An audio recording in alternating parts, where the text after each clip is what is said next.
করলে এক হজ পরিমাণ হয়। তো উমরা থাকতেছে না, হজ হয়ে দিয়েছে। কিসের কারণে? রমজানের কারণে। কিসের কারণে? রমজানের মর্যাদা কম না বেশি? কিরকম বেশি? অনেক বেশি।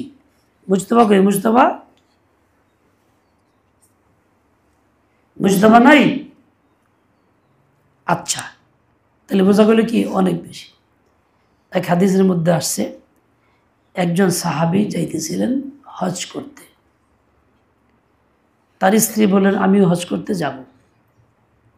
উনি বললেন আমার তো সাওয়ারি নাই, নিব কিসে? এটা উট ছিল, বলে যে এই উঠে যাব। বলে যে উটটাকে আমি সৎকার নিয়ত করছি, ওটা আল্লাহর হয়ে গেছে গা, ওটা তোমার কেমনে নেই, ওটা এখন মালিকানা নাই। কিরকম নিয়ত? এখন তো দিয়ে সারে নাই, কি কইছে? সৎকার নিয়ত করছি, তাই কি হয়ে গেছে গা? আল্লাহর মালিকানা হয়ে গেছে। কই সালমান? আল্লাহর মালিকানা হয়ে গেছে। ঘরে আছে গাড়ি, সাহাবীর ঘরেই তো আছে, এখন তুমি ফকিরের হাতে যাই নাই, কাজে এইটা তোমার কেমনে নেই? তুমি কিছু বলেন নাই।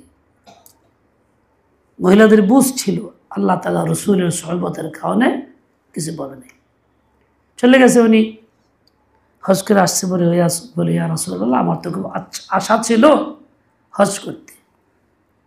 আমি বললাম, উনি আমাকে এরকম বলল, এই জন্য তো আমি যাইতে পারি নাই।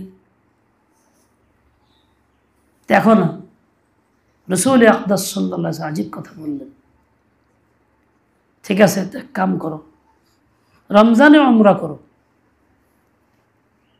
তাহলে উমরাতুন ফি রমাজান কাহাজ্জাতিন মাই, রমজান যদি উমরা করো তাহলে আমার সাথে হজ করার সমান সওয়াব পেয়ে যাবে, তোমার হজ হবে।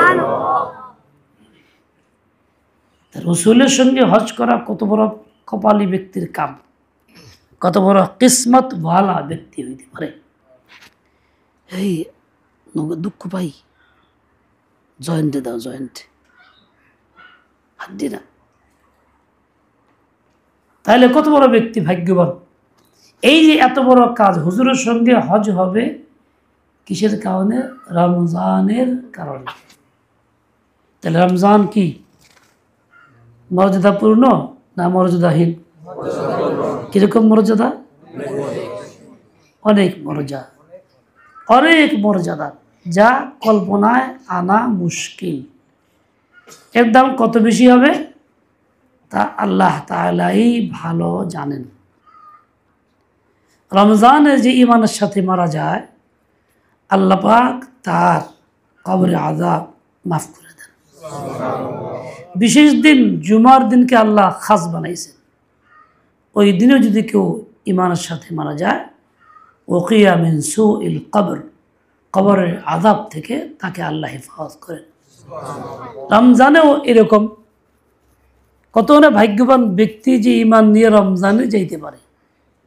এর লিগে দোয়া করা উচিত যে আল্লাহ আমাদেরকে রমজান মাসে রোজা অবস্থায় শহীদি মওত দিও, এই দোয়া করা দরকার। আল্লাহ রমজান মাসে রোজা অবস্থায় শহীদি মওত দিও। ভাগ্যবান ব্যক্তির কাম এটা। কয়জনে পারে? এটা আল্লাহ তাআলাই জানেন। এই সমস্ত ফজাইল কেন? যাদের দিশেহারা, পথহারা, বিপদগামী, নেশাগ্রস্ত, গুনাহে লিপ্ত, জর্জরিত দিশেহারা লোকজন আল্লাহর আশ্রয় নিতে পারে, রহমতের বাড়ি বর্ষণ তার উপরে হয়, সেজন্য আল্লাহর খাস বান্দাদের অন্তর্ভুক্ত হইতে পারে। এই সুযোগ আল্লাহ তাআলা দিয়েছেন, দরজা খুলে রাখছেন, দরজা উন্মুক্ত রাখছেন। রমজান আসলে তো কি হয়? জান্নাতের দরজাগুলি খুলে দেওয়া হয়। খুলে দেওয়া মানে কি? বারণ করা হচ্ছে না, অবারিত আয় বান্দা, তো সুযোগ দিলাম, সুযোগ দিলাম। কাজেই তুমি যদি ইচ্ছা করো নিজের নাম জান্নাতীদের তালিকায় লাগাইয়া যা ঢুকতে পারো, সুযোগ আছে, টিকিট একদম ওপেন, খোলা। চাইবা পাইবা, চাইবা পাইবা, চাইবা পাইবা। এক বেটা মরে গেছে গা, মানুষ তো মহিলা কামার করতো, মহিলা কামার।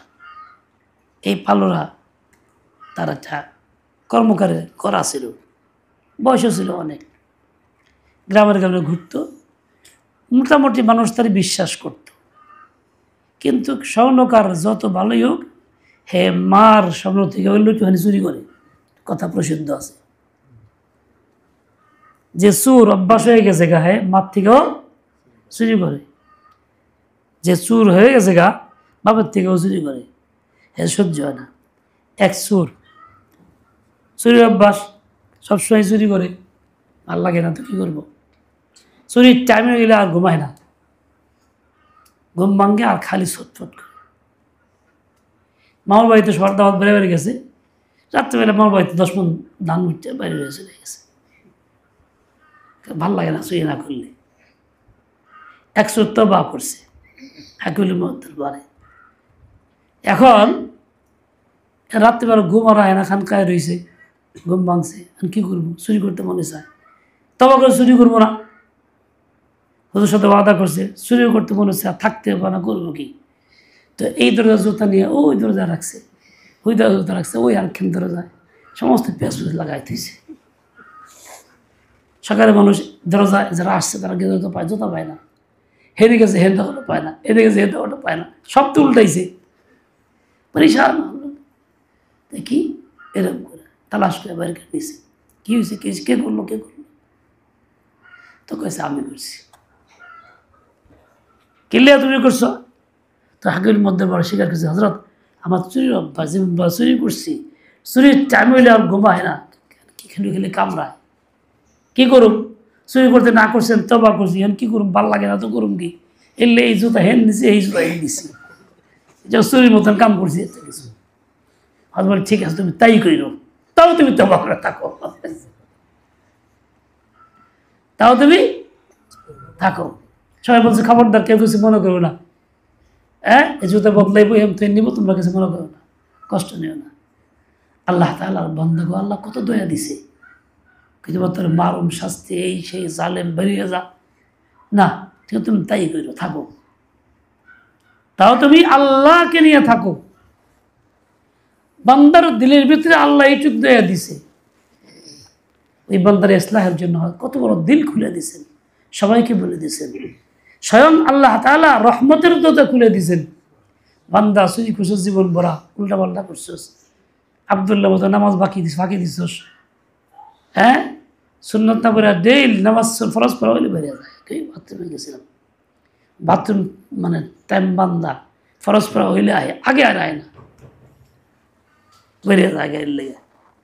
আল্লাহ কা তো বান্দা যা, তোর সুযোগ দিয়ে রমজান দিছি বুঝলে, কমাস কম তুই ভালো হয়ে যা, এই রমজানে তুই একেবারে ঠিকঠাক হয়ে যাগা। কেন কও অতীতে যাই হয়েছে না, ঠিকঠাক হন যাইব না ইচ্ছা করলে, কার কার নিয়ে ঠিকঠাক হইতে পাক্কা পাক্কি গোনা ছেড়ে দিয়ে আল্লাহ আল্লাহ হইতে কার কার নিয়েছে, নিয়েছে যখন সবচেয়ে আমার দুস্থ, যাও আল্লাহ দুস্থ, আমারও দুস্থ। সুবহানাক আল্লাহুম্মা ওয়া বিহামদিকা, সূরা মুজাম্মিল আর কোন সূরা জানি পড়ন লাগে, যাও পড়ো, হাফিজরা তিলাওয়াত করবা, সকালে জিকিরে জুড়বা, ইজতেমায়ে জিকিরে জুড়বা, বাকি যার যার কাম কেবল